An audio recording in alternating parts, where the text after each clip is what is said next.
Fala aí, rapaziada do nosso canal RB Futebol, trazendo mais um vídeo aqui no nosso canal. E nesse vídeo trazendo aí o Mauro Naves, o Pascoal, debatendo aí sobre a partida entre Corinthians e Fortaleza, partida que acontece neste sábado. Inclusive, os comentaristas estarão trazendo aí os palpites para essa partida. Os palpites dos comentaristas, pessoal, está no final do vídeo. Então, às vezes, você entrou no vídeo e só quer ver os palpites, então tá no final. Aí, você quiser ver o debate todo, é só assistir aí o vídeo do início ao final. Você, torcedor aí do Fortaleza ou do Corinthians.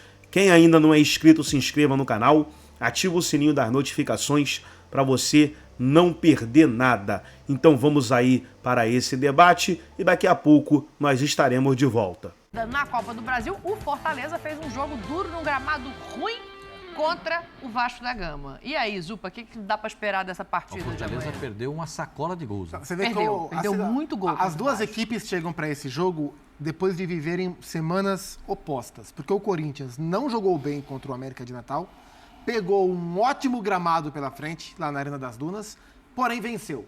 O Fortaleza fez um jogo bem interessante contra o Vasco, num péssimo gramado, em casa, e não venceu. Eles se encontram, é claro que o Fortaleza é um time infinitamente mais organizado do que o Corinthians, mas eu estou curioso para ver se o Corinthians vai conseguir tirar proveito, pelo menos dentro de campo, de uma semana positiva, dentro de tantas semanas negativas, né? E eu digo dentro de campo porque fora o Corinthians vive uma grande zona.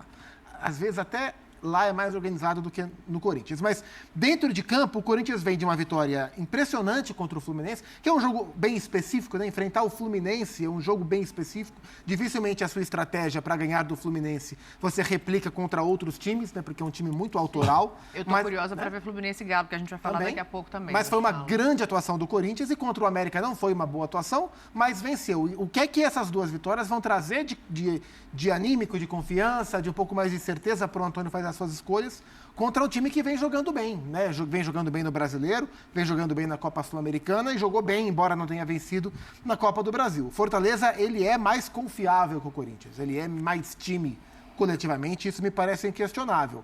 Mas acho que o Corinthians chega num momento em que ele não está acostumado a chegar. 2 vitórias consecutivas, os meninos aparecendo mais, o Wesley protagonista. Vamos ver se o Corinthians consegue tirar algum tipo de proveito disso para vencer um time que é muito difícil de ser batido. Acho que tem uma vantagem aí para o Corinthians, que é o Fortaleza, por mais que o Vojvoda domine o elenco, o time e possa mudar a maneira de jogar com a bola rolando, nada impede, é que é uma incógnita como vai ser esse jogo do Corinthians, né? Se ele vai aproveitar e repetir o que deu certo, ou se ele vai fazer novos testes, assim, um momento diferente talvez beneficie o Antônio. A gente elogiou o Tonhão. O encontro foi a Sul-Americana do ano Foi. passado? 0-0 aqui, 2-0 lá pro Fortaleza. Foi, né? Não, só para lembrar. Fala, Pascoal. A gente elogiou o Tonhão da Fiel, o técnico do Corinthians, o Antônio, quando ele monta uma estratégia específica para o jogo do Fluminense. Sim. Né? Ele adianta a marcação para roubar a bola perto do gol. O Pedro Henrique se machuca, ele bota o Mosquito continua com o mesmo ímpeto pelo lado do campo e a gente viu isso acontecer. Ele vai ter que pensar, o time do Fortaleza não dá tantos sinais de que o mesmo time vai jogar. Porque o Fortaleza começa, às vezes, com 3 zagueiros, às vezes com 2 zagueiros, às vezes com o Machuca de um lado e o Pikachu do outro. Muita velocidade. Muita velocidade. O Hércules voltou a jogar bem no meio-campo. O Zé Wellison está jogando bem. O Lucheiro, se bobear. O Lucheiro, se você bobear, ele bota o companheiro na cara do gol. Ele é aquele jogador, ele é o jogador que se faz finge de morto. Sabe aquele o meia que se finge de morto? Ele não é com ele. Com a bola nele, pá, aciona o cara e bota o cara para... Então, eu acho que o Fortaleza tem muitas coisas legais para apresentar nessa partida. Já que a gente elogiou o Antônio Oliveira e ele não estava no banco de reservas na última partida contra o América, eu vou dar esse crédito para ele. Para que ele possa azeitar o time do Corinthians, Sim. juntar os jogadores, porque ele ganhou 2 titulares na peça ofensiva, do meio para frente. Ganhou mais um titular no gol e um titular na zaga. Né? Porque agora você não vai tirar... Porque o primeiro nome a sair era o Wesley. Ah, tá ruim, tira o Wesley. Agora não dá para tirar. Agora não dá para tirar. Com a bola que ele tá jogando, não. Se ele cair de rendimento como ele caiu antes... Nesse momento. Cativo, né? Não deve ninguém se garante. Breno Bidon vinha jogando bem, não sei por que lá das quantas, o Bidon saiu do time. Aí o Maicon se machuca, o Bidon volta e o Bidon rala a bola. Não é que ele jogou bola, ele ralou a bola. Fez da bola uma lentilha, porque além de ralar, ele amassou, então ficou uma lentilha. Esse é o Bidon no meio campo. O Kaká na zaga, não, o Kaká não vai jogar. Tem o Gustavo Henrique. O Kaká não vai nem jogar, porque o Gustavo Henrique tá aí, jogador alto, faz gol de cabeça. Ué, o Kaká fez quanto nos 2 últimos jogos? Mas o Corinthians tomou muito, assim, defensivamente, a bola aérea do Corinthians contra o América de Natal foi um... Não, a bola aérea defensiva do Corinthians continua sendo o trem fantasma. Cada curva da bola um susto. Se não é o Carlão ali para defender, o América ganha o jogo. Mas eu acho que agora também vai ter um teste mais intenso, né? Por conta do ataque do Fortaleza do outro lado. Tem algumas dúvidas, Mauro, se vem o Garro para o meio-campo e aí se sai o Paulinho, enfim, quem ele vai colocar. Acho que é natural. Eu também acho, mas enfim. Quem ele vai colocar na lateral esquerda ali, pensando até nessa questão defensiva, né? A lateral esquerda tem uma coisa engraçada, porque quando joga o Hugo, você pensa que talvez o Bidu mereça uma chance. Aí joga o Bidu. Aí você lembra que o Hugo é mais regular. Melhor é o que está no banco, é isso? Geralmente isso. Entendi. Tá bom. O presidente estava anotando. Eu gosto quando veio o caderninho. Não. O Pascoal estava falando, ele estava ali só na canetinha. Sabe que eu anotei aqui? O Pascoal falou Tonhão da Fiel. Eu escrevi aqui Brunão da Fiel, né? O Lazzaroni, porque ele tá aparecendo em várias entrevistas do que o Tonhão. Tonhão, você tem que aparecer. Se você continuar sendo expulso, vai virar o Brunão Lazzaroni da Fiel. Enfim... Foi o ano passado, vocês falaram, foi o 0x0 aqui, que foi um jogo que o Fortaleza amassou o Corinthians aqui. Na Sul-Americana foi 1x1, não é isso? Nossa, não, 0x0. Na Sul-Americana foi 0x0. O jogo o brasileiro é que foi amassado o atropelamento foi esse do Campeonato Brasileiro. Campeonato, atropelou e o Corinthians achou, acho que era Luxemburgo ainda, achou o empate ali, foi bom demais. Por quê? Porque o Vojvoda veio e foi pra cima. Se o Corinthians não estava bem, azar do Corinthians. Justo. Agora, eu não acho. Eu não consigo ver o Fortaleza jogando de uma forma retrancada, porque está fora de casa. É o Fortaleza que quer gol. Amarra as perninhas do Pikachu, que ele vai para cima mesmo. E aí, vamos ver como é que vai estar esse Corinthians. Animado, confiante, com certeza. Principalmente com a atuação do Wesley. Passou a ser o diferencial ali. E acho que ali é onde o técnico tem que escolher. Quem é que vai fazer o papel de centroavante? Quem é que vai fazer? Por enquanto, houve até, por exemplo, improvisação.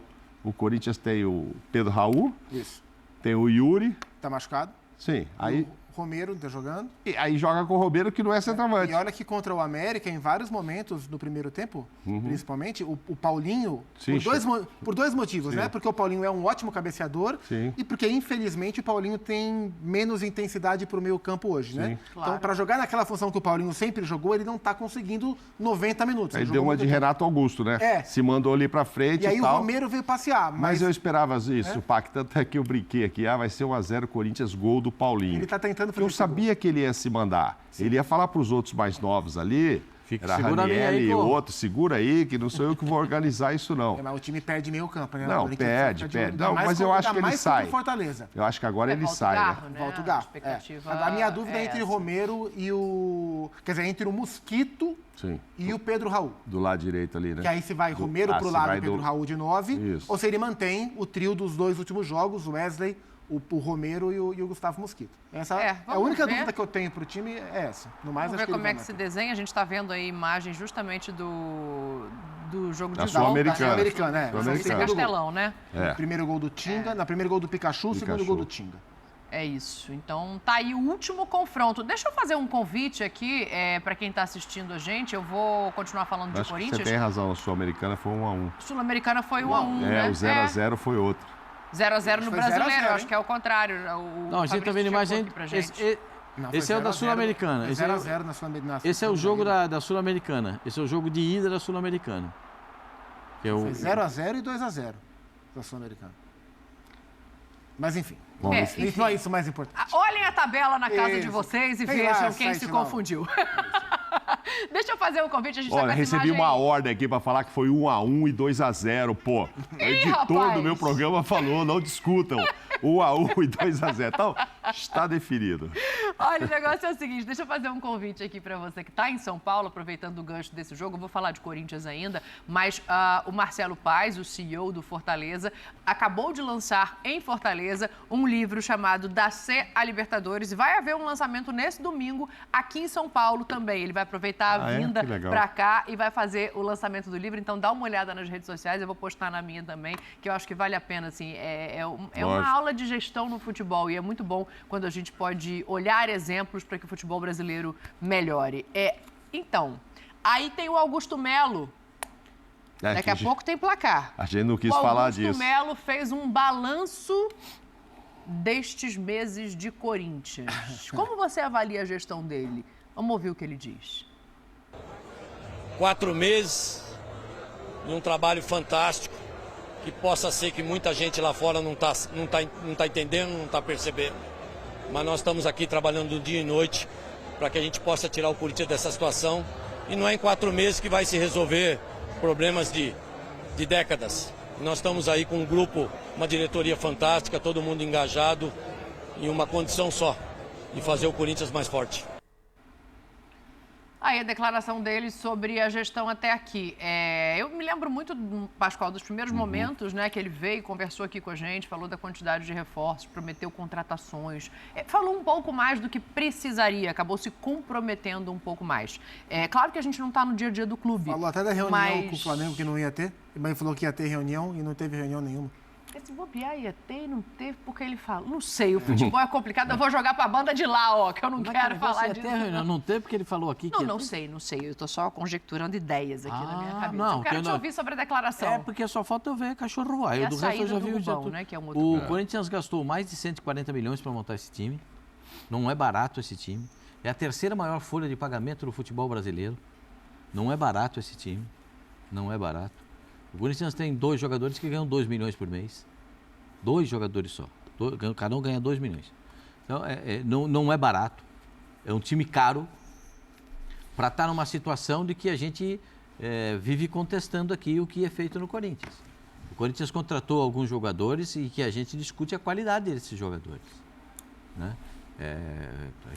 A lateral esquerda, especificamente, tem 3 laterais. Tem um que não joga. Tem um problema no joelho é muito sensível à dor, quando bota o pé no chão sente dor.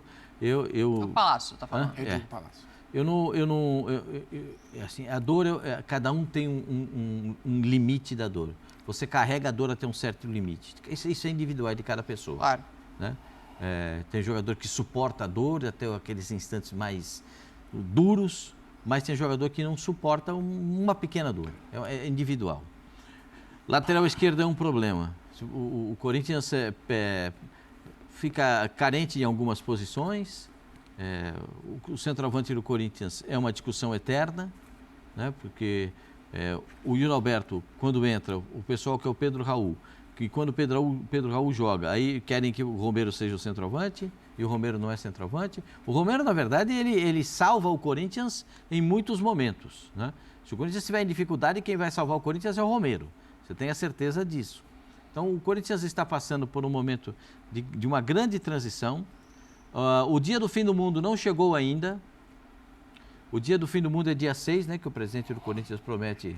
Dia abrir 9, as perdão. contas. Dia 9 é o dia do fim do mundo, que ele apresenta as contas Ernest Young. A auditoria Ernest fez a auditoria, um pente fino. E uma das recomendações é que o Corinthians contrate um CEO. E o presidente do Corinthians disse que não vai contratar. Então a gente já vai vendo as coisas acontecerem. A dívida do Corinthians é uma dívida estratosférica e ele tem que lidar com o dia a dia. Como ele disse na entrevista, que tem dia que ele tem que sentar na mesa dele e um monte de coisa para pagar. Ele tem que pagar tudo aquilo, mas ele só consegue pagar metade ou 1/3 daquilo. Então ele tem que deixar alguns para cá, outros para lá. E como é que é difícil fazer esse tipo de escolha. O Corinthians está realmente numa situação muito delicada, além de todos os problemas vividos na parte social. das brigas, cadeiradas, os cambal de Madureira, a briga do presidente do Conselho Deliberativo, né, do Corinthians, do Tuma, com o diretor de futebol, com o grupo agora que assumiu o comando do Corinthians, os problemas do grupo que assumiu o Corinthians, com o grupo que saiu do Corinthians, que saiu do comando do Corinthians, que continua pressionando quem ficou. Por isso que eu acho que política de clube é muito pior que política partidária, porque você encontra com esses caras todo dia no clube. Se você for no clube, você vai encontrar todo dia. Sim. E por último, a saída do Rubão, daquela discordância com o presidente, e o Rubão acabou saindo. Eu estou esperando o dia do fim do mundo, que eu pelo menos vou ler. Agora, eu tenho um especialista do meu lado que vai ler esses números. Vai ler atentamente. E vai traduzir para a gente. Mas porque ele é especialista nisso, então ele vai antes a traduzir gente tem pra que entender o que vai ser ainda essa saída do Rubão, politicamente. Que as coisas não são assim. Essa história do CEO, ele foi contra, ele agora volta para um conselho, ele agora pode ser contra um cara que era a favor. O quanto ele vai falar. Quanto ele vai minar agora, ele vai continuar parceiro. Isso acontecer é grande. Quando contratou de bastidor claro. é que ele fale mais do que gostariam que ele falasse. Quando contratou o Fabinho, já deu uma esvaziada nele como cargo, porque aí já tinha outro. soldado. Tem lá o Alba também e tal, outros para dar Fernando conselho. Alba. Fernando Alba, que deve ser mais ou menos quem vai fazer esse papel, mas tem o Fabinho, né, que vinha conduzindo. Agora não tem necessidade de um outro, porque acho que o Corinthians não contrata ninguém aí, pelo menos por uns próximos 2 meses.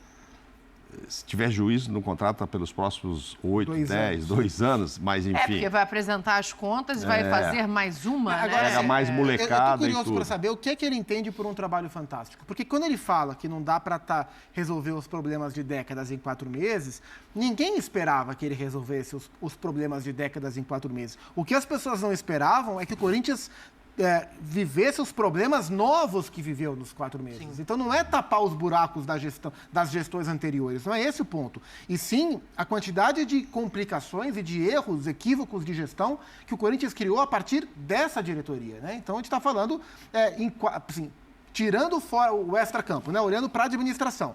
Ele prometeu que ia vender e está próximo de vender o naming rights do CT e nunca mais viu. Sim. O único clube de Série A que não fechou contrato de televisão para os próximos 4 anos é o Corinthians. Ele promete que vai ser o maior contrato de televisão, blá, blá, blá. A gente não sabe se vai ser. O Corinthians, por enquanto, não tem contrato de televisão. Até o Rubão colocou isso na nota e isso pegou muito mal internamente. Os caras conseguiram fazer uma permuta de um camarote da Arena por não sei quantos colchões. Trocaram um camarote por colchão. Aí fica O contrato da Vaidbet... Esses colchões, eles foram levados para o CT do Corinthians. Mas permuta com colchão, Pascoal? Assim, um clube do tamanho do Corinthians? O contrato da Vaidbet... Quer ler? Só para não passar a Lógico. nota que entrou aí na tela, tem o Rubão, né, sobre a saída dele do Corinthians, tenho consciência que uma decisão como essa agita ainda mais o clube, com certeza. Já conturbado pelas recentes notícias sobre comissões de patrocínio, permuta de colchões, resistência à contratação de CEO e volta da equipe sub-23.